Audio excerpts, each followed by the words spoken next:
Hi everyone, welcome to another episode of Growth Dream Podcast. On this episode, we have the man behind the Art of Purpose account on Twitter, Dino, and we discuss how he became a millionaire on his chest salary, how to create content people care about, understanding the Pareto principle and how it works for him, understanding content creation and finding your niche, growing on Twitter, how to get more fans, the best way to sell a course on Twitter, and understanding the 80% rule of sales. And I hope you enjoyed the rest of the show. All right, Dino, how are you doing, man? Welcome to the Growth Dream Podcast. Oh, thanks for having me, man. Appreciate you having me out here. Yeah, by the way, Dino is the guy from The Art of Purpose, the 39-year-old millionaire. So, do you mind telling us a bit about yourself, man? Well, I taught public school for 20 years. And during that, I started various side hustles, which I scaled up. I took that money. I invested pretty much everything that I had going at the time to put myself at a position where I was financially free. When I became financially independent, right around the same time as COVID hit in 2020, I lost my classroom. I lost all my stuff, wasn't able to teach at the time. So on a whim, because I enjoyed Twitter, I had never written a tweet, but I had, just been on Twitter for a long time and enjoyed it. I decided to start an account just one day, just like, hey, I'm just going to tweet because the world outside is pretty bleak and dark right now in 2020 COVID era. And what I'm going to do is I'm just going to start up an account and start sharing some of my ideas. The account grew, it blew up. I released a course in November of 2020 called Create 24/7, which has sold extremely well. Almost around 2,000 copies of this course have sold. And from there launched a community called Masterclass, which has over 400 subscribers right now. So the course and the masterclass and all of the stuff that we've done, I decided to leave the classroom this past year and haven't looked back. Don't regret it one bit at all.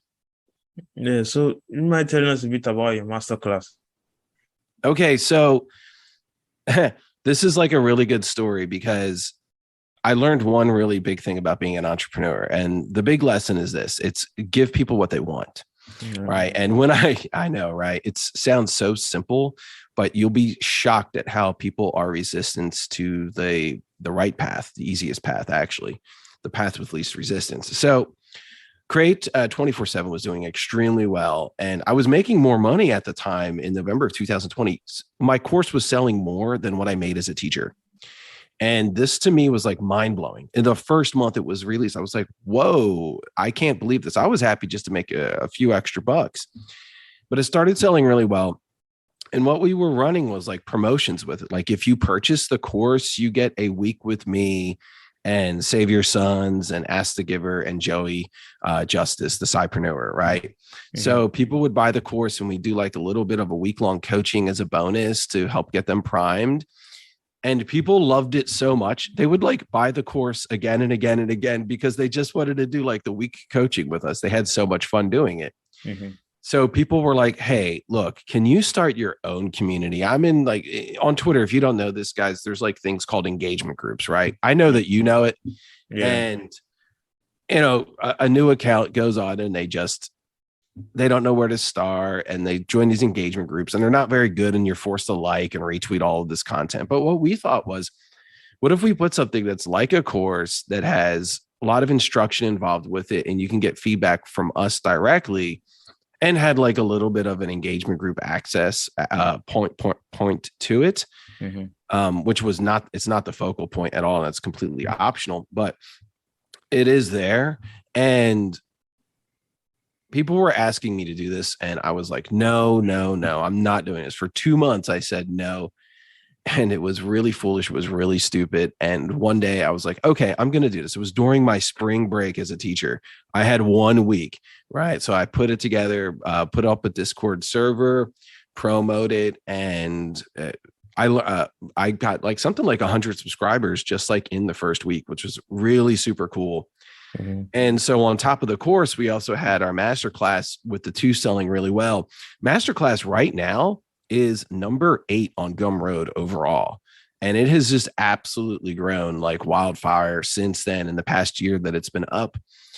It's basically a way to get direct feedback. And I have other like masters with me. Like Save Your Sons, he's grown to over 200,000 followers. He teaches and gives feedback and leads conversation in our growth strategies room. Steve on Speed, who's built social media empires before, websites, blogs, and his own Twitter page is over 80,000 followers. He does personal branding.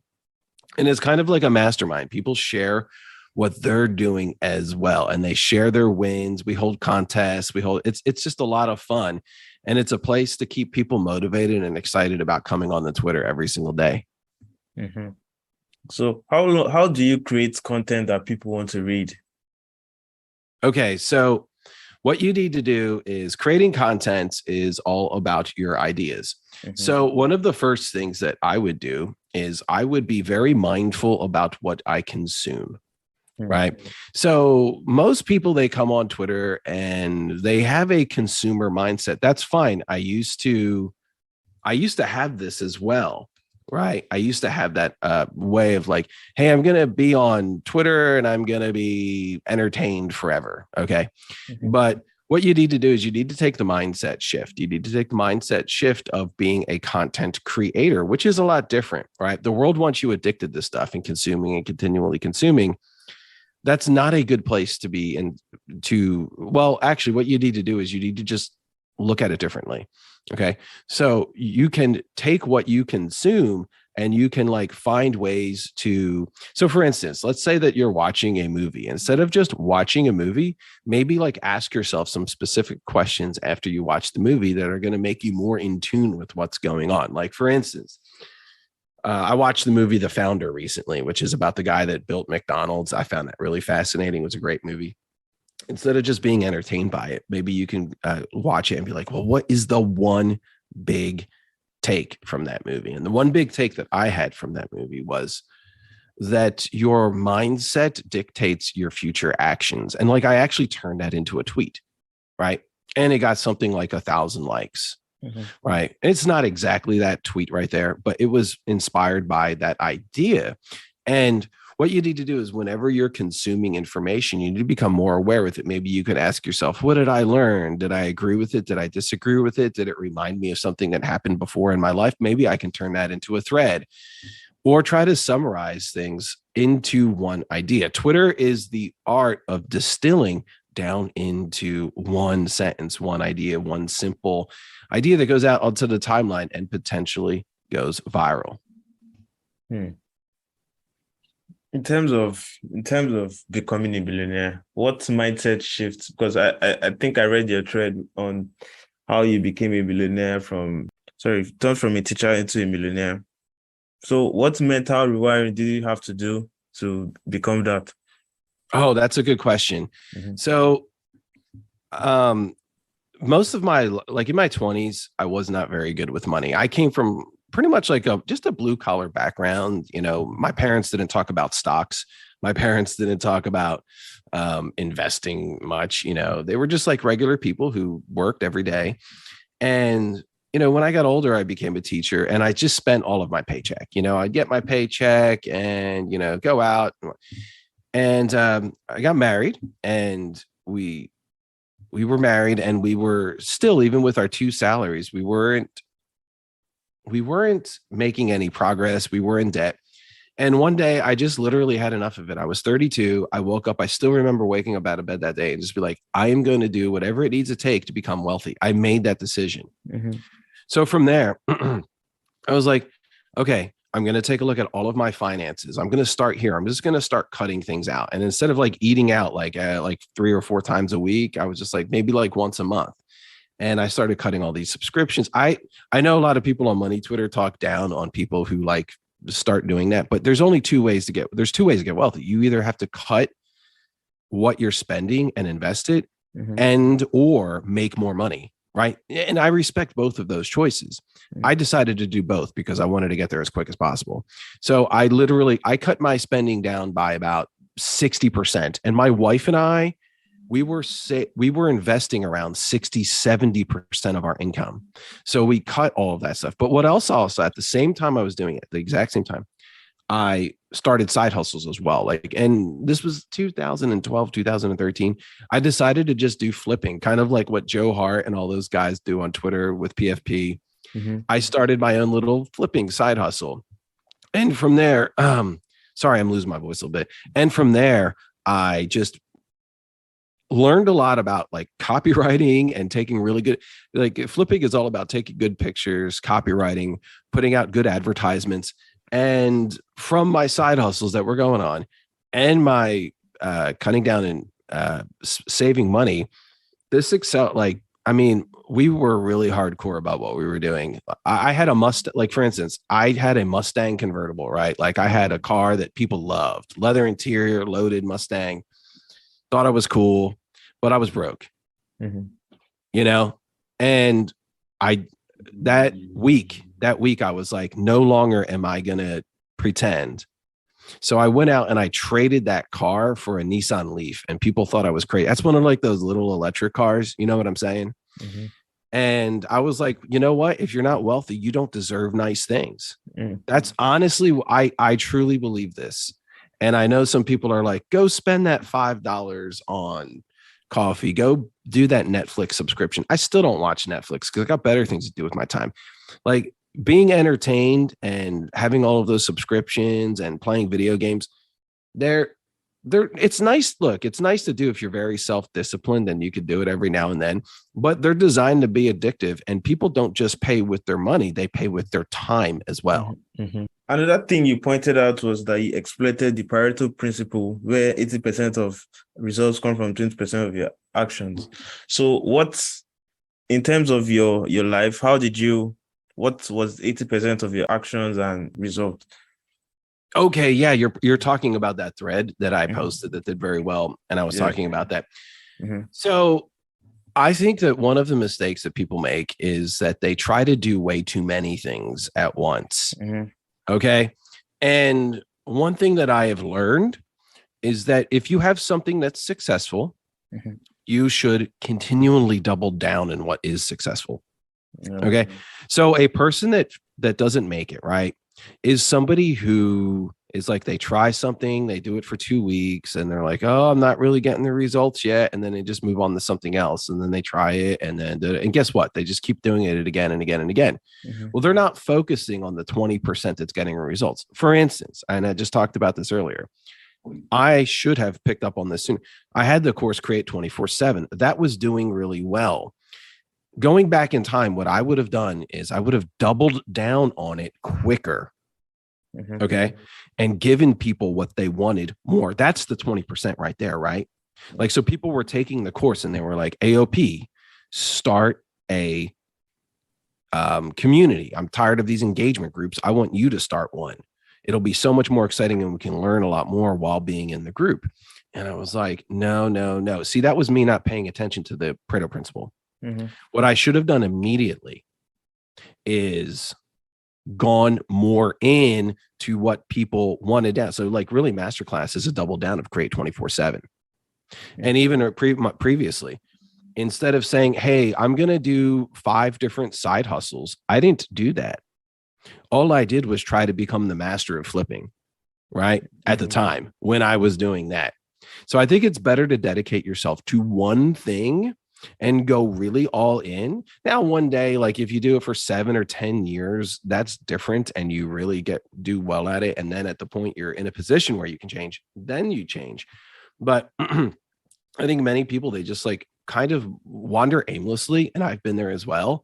And they never really get good at something. And that's what you need to do to accelerate building wealth. You need to get good at something. So I'm curious now, in terms of when you were creating this business, when you were creating masterclass or growing your account, were there times you felt discouraged, where you felt like giving up, and how did you come out from that?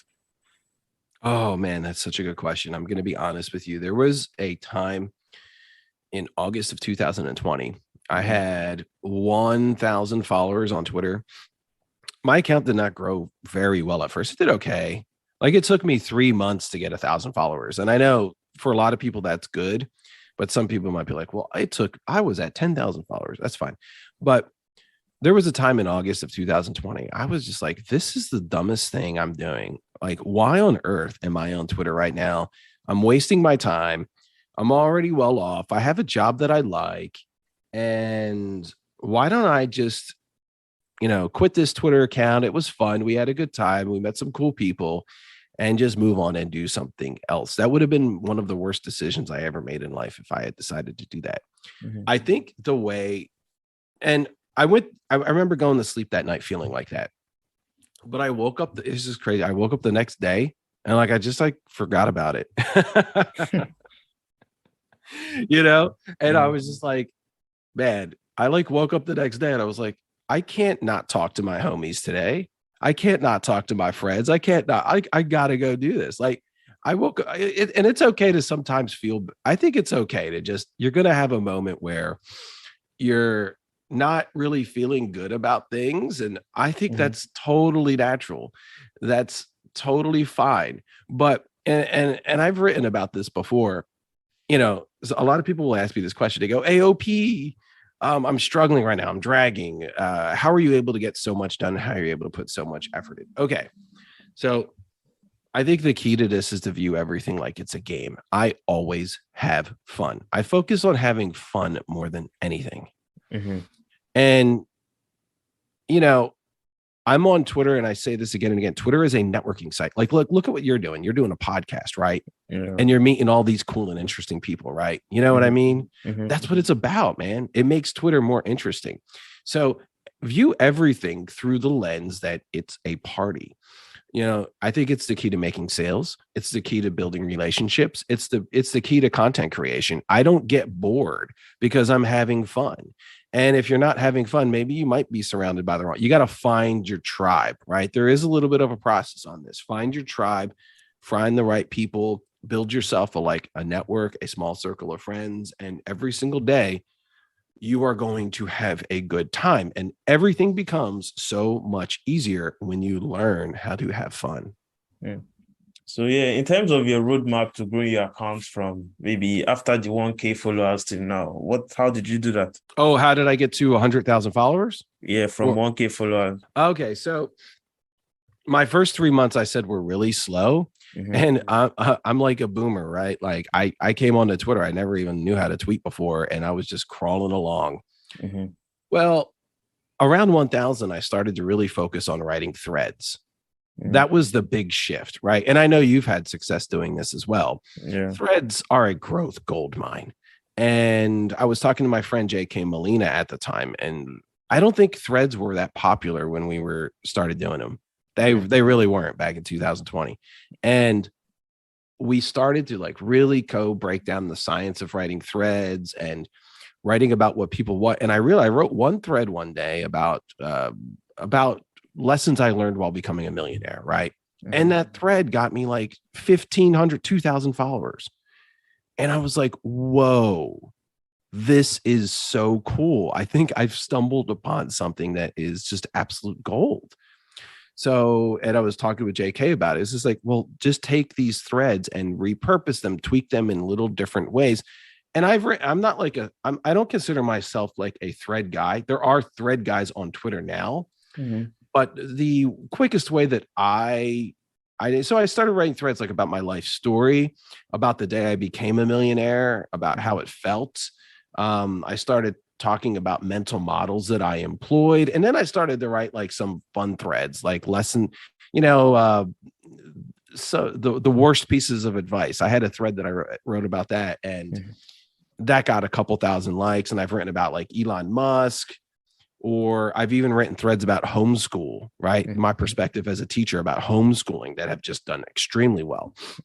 So the threads were a real key. I went from 1 to 10,000 really quickly, because I started to write threads consistently. I did them about once a week or once every 10 days. I posted them up on the timeline, and I went from 1 to 10,000 in 2 months.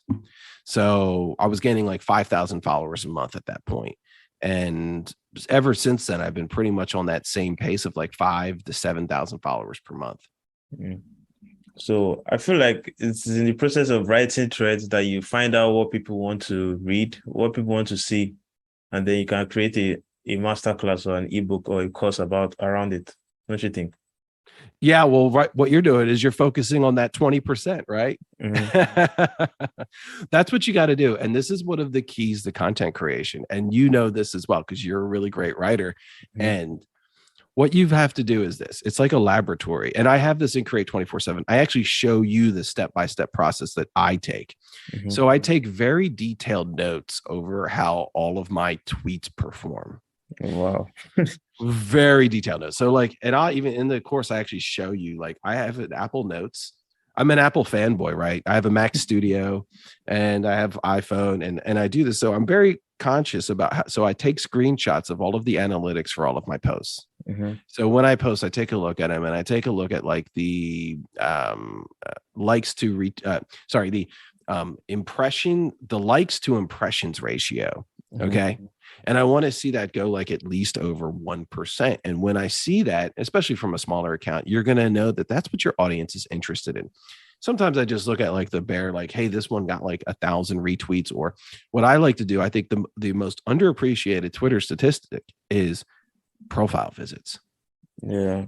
Yes. Nobody talks about profile visits. They always think about like likes and retweets, but profile visits bring you followers. They just flat out do, especially if you have a good brand and a good profile put together. Mm-hmm. Because what they're going to do is they're going to come to your page and they're going to start scoping you out and they're going to start reading about what you have, what you are. And then they're going to click the follow button because of it.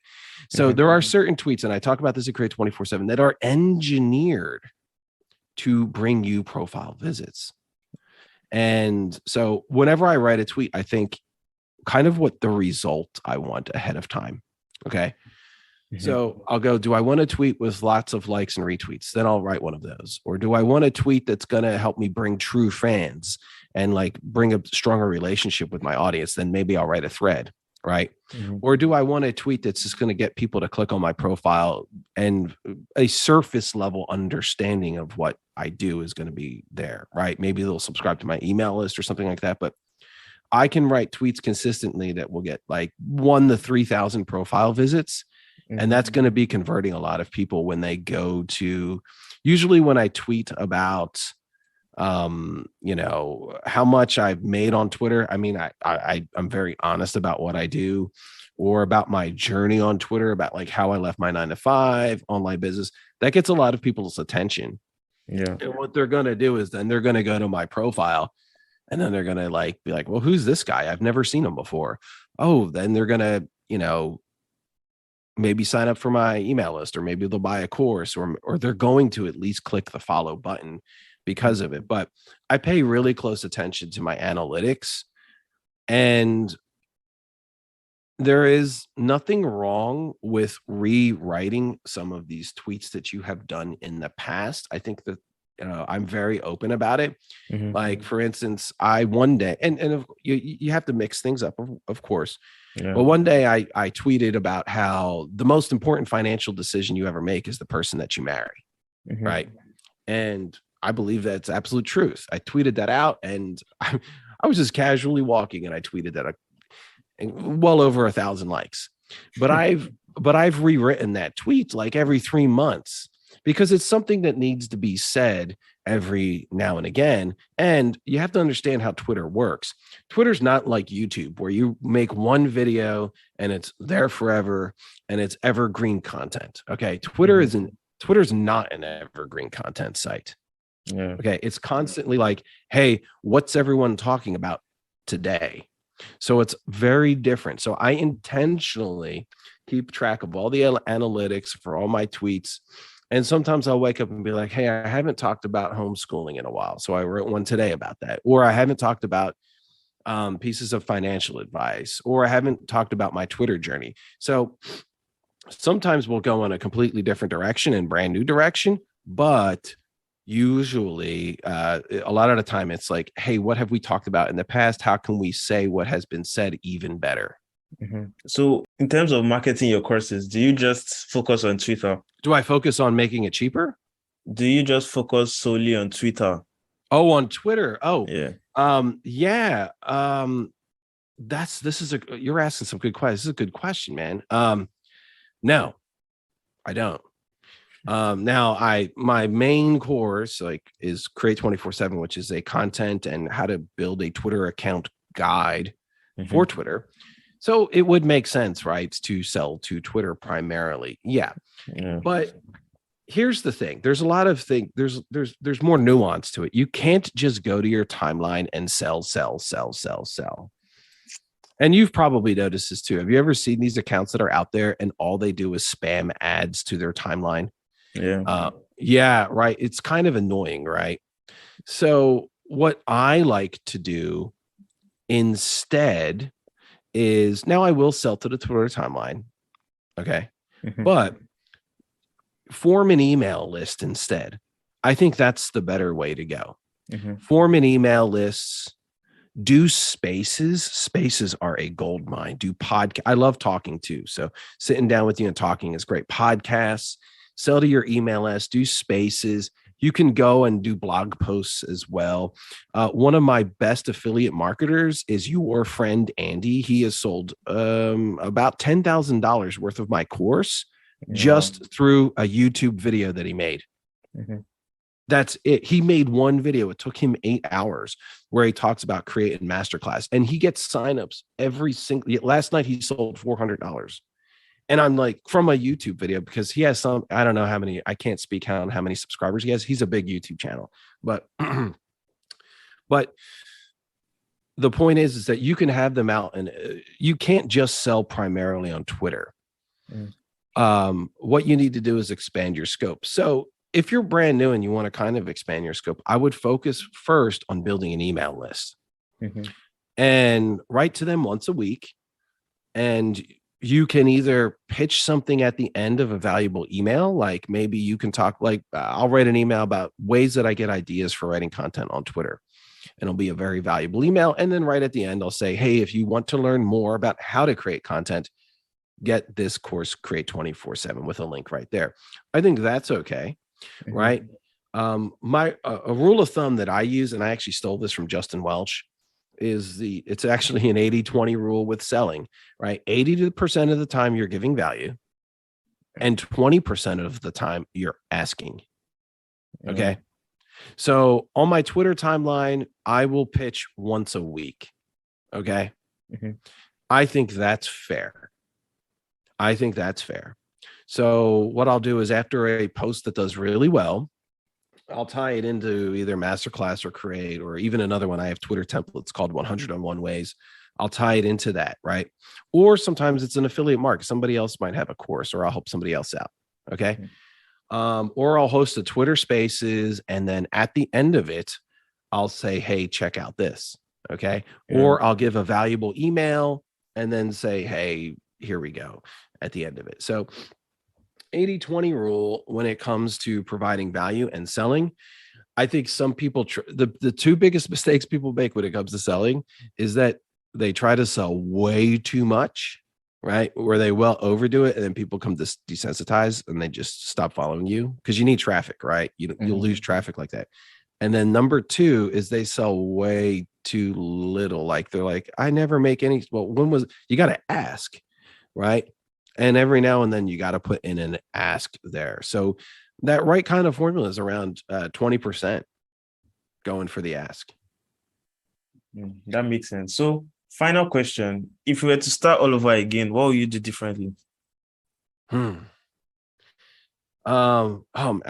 is the first question I hate. I'm just gonna this is I get this one often. It's always like, AOP, what would you do differently in life if you can do it again? And I mean, it's a fair question, but I think that from my perspective, it's wrong to think like, man, I wish I could have, should. There's so many things you could have say.